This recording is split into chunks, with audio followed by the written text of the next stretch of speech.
Welcome to While You Were Pooping.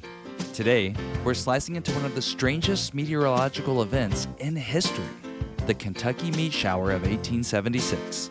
Yeah, you heard that right. On March 3rd, 1876, meat rained from the sky over Bath County, Kentucky. Let's break down this bizarre phenomenon. While you were pooping, yeah. While you were pooping, while you were pooping, yeah. While you were pooping.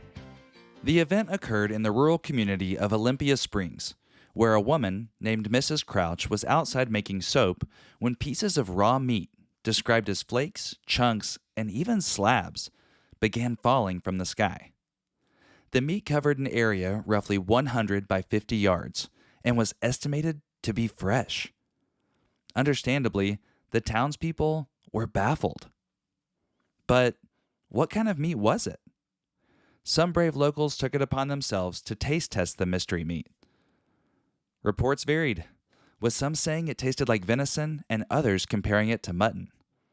Samples were collected and sent to scientists for analysis, and the results were equally bizarre.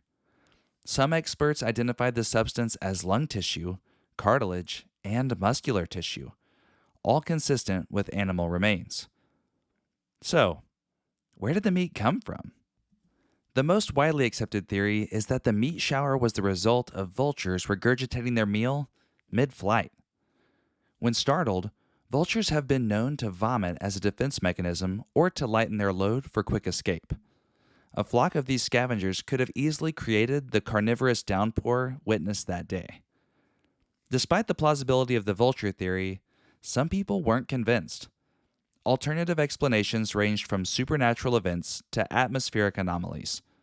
Some speculated that the meat might have come from a higher altitude, possibly carried by strong winds, though there was never evidence to support this. Others leaned towards folklore, suggesting the incident was some kind of divine sign or cosmic joke. Regardless of its origin, the Kentucky meat shower remains one of the most peculiar and well-documented cases of stuff falling from the sky. Over a century later, it still sparks curiosity and makes for one of the strangest weather-related stories in American history. That's all for today's episode. Join us during your next poo when we drop another nugget or two for your enjoyment. And when your friends ask, "How do you know that?" just let them know you learned it while you were pooping. Yeah. While you were pooping, while you were pooping.